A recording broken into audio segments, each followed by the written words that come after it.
Today's Bible reading is Hebrews chapter 10, verses 24 through 39, and Ezekiel chapters 7, 8, and 9. Hebrews chapter 10, verses 24 through 39.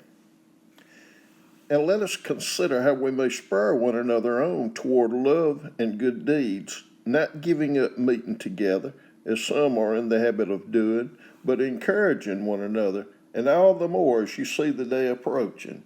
If we deliberately keep on sinning after we have received the knowledge of the truth, no sacrifice for sins is left, but only a fearful expectation of judgment and of raging fire that will consume the enemies of God. Anyone who rejected the law of Moses died without mercy on the testimony of 2 or 3 witnesses. How much more severely do you think someone deserves to be punished who has trampled the Son of God underfoot, who has treated as an unholy thing the blood of the covenant that sanctified them, and who has insulted the Spirit of grace? For we know him who said, "It is mine to avenge, I will repay," and again, "The Lord will judge his people."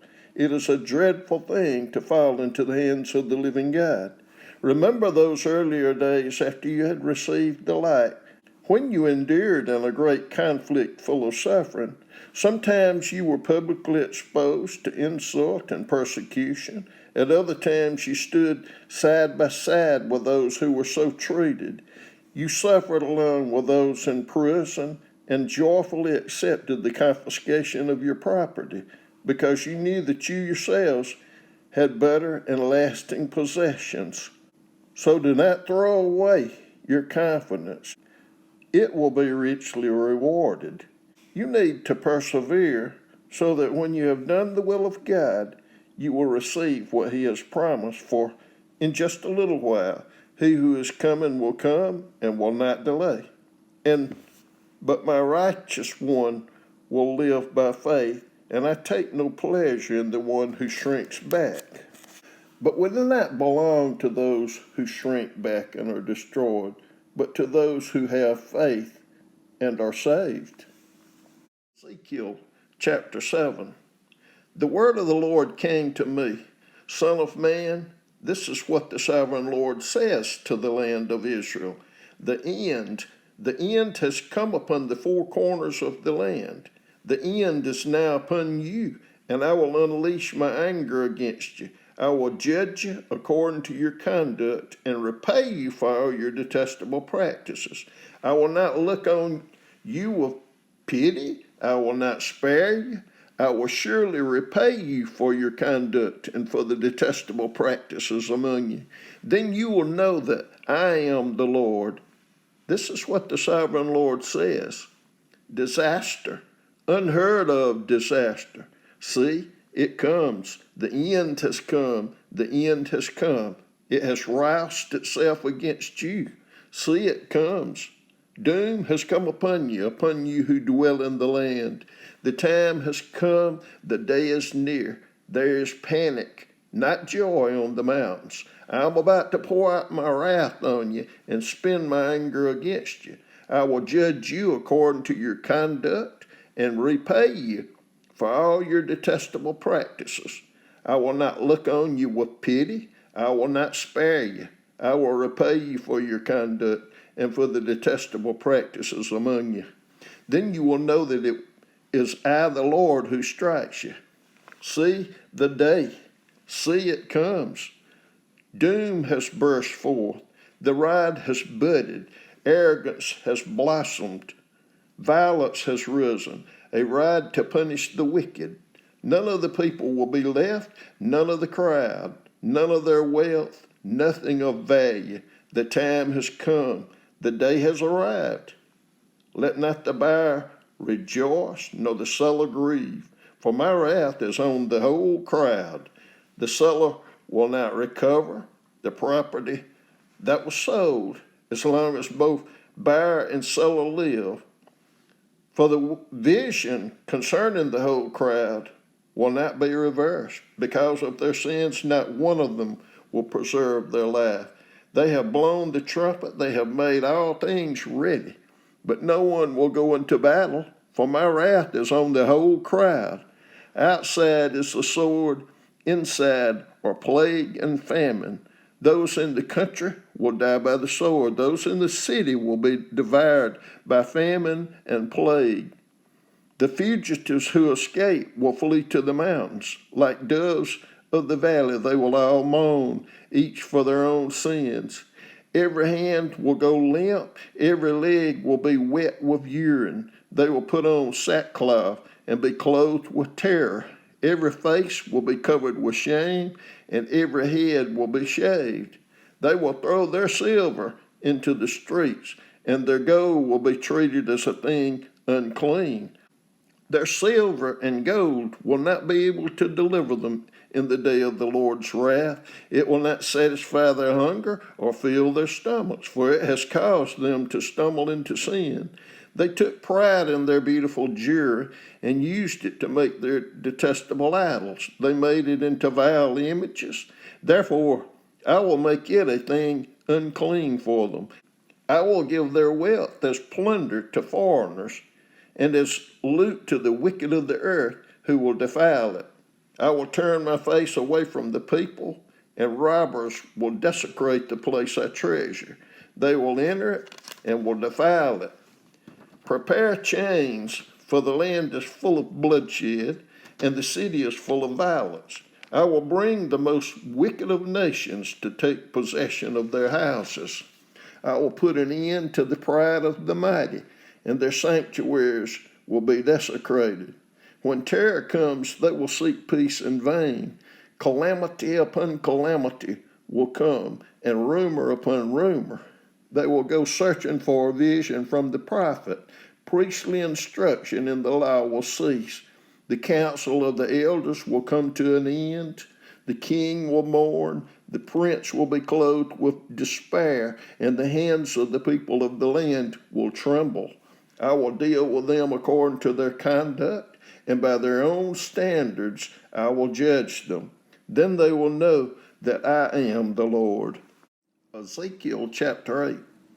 In the 6th year, in the 6th month, on the 5th day, while I was sitting in my house and the elders of Judah were sitting before me, the hand of the sovereign Lord came on me there. I looked, and I saw a figure like that of a man. From what appeared to be his waist down, he was like fire, and from there up his appearance was as bright as glowing metal. He stretched out what looked like a hand and took me by the hair of my head. The Spirit lifted me up between earth and heaven, and in visions of God he took me to Jerusalem, to the entrance of the north gate of the inner court, where the idol that provokes to jealousy stood. And there before me was the glory of the God of Israel, as in the vision I had seen in the plain. Then he said to me, Son of man, look toward the north. So I looked, and in the entrance north of the gate of the altar, I saw this idol of jealousy. And he said to me, Son of man, do you see what they are doing? The utterly detestable things the Israelites are doing here, things that will drive me far from my sanctuary. But you will see things that are even more detestable. Then he brought me to the entrance to the court. I looked, and I saw a hole in the wall. He said to me, Son of man, now dig into the wall. So I dug into the wall and saw a doorway there. And he said to me, Go in and see the wicked and detestable things they are doing here.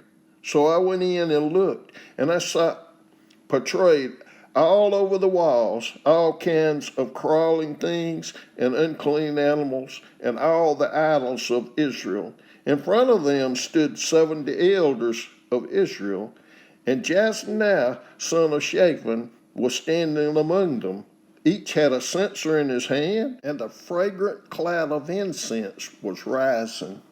He said to me, Son of man, have you seen what the elders of Israel are doing in the darkness, each at the shrine of his own idol? They say, The Lord does not see us. The Lord has forsaken the land. Again, he said, You will see them doing things that are even more detestable. Then he brought me to the entrance of the north gate of the house of the Lord, and I saw women sitting there, mourning the god Tammuz. He said to me, "Do you see this, son of man? You will see things that are even more detestable than this." He then brought me into the inner court of the house of the Lord, and there at the entrance to the temple, between the portico and the altar, were about 25 men, with their backs toward the temple of the Lord and their faces toward the east. They were bowing down to the sun in the east. He said to me, "Have you seen this, son of man? It is a trivial matter for the people of Judah to do the detestable things they are doing here. Must they also fill the land with violence and continually arouse my anger? Look at them, putting the branch to their noses. Therefore, I will deal with them in anger. I will not look on them with pity or spare them. Although they shout in my ears, I will not listen to them." Ezekiel chapter 9. Then I heard him call out in a loud voice, "Bring near those who are appointed to execute judgment on the city, each with a weapon in his hand." And I saw 6 men coming from the direction of the upper gate, which faces north, each with a deadly weapon in his hand. With them was a man clothed in linen, who had a writing kit at his side. They came in and stood beside the bronze altar. Now the glory of the God of Israel went up from above the cherubim where it had been, and moved to the threshold of the temple. Then the Lord called to the man clothed in linen, who had the writing kit at his side, and said to him, "Go throughout the city of Jerusalem, and put a mark on the foreheads of those who grieve and lament over all the detestable things that are done in it."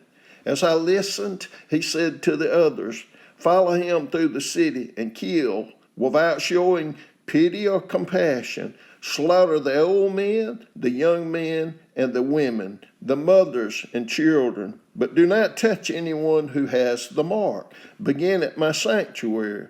So they began with the old men who were in front of the temple.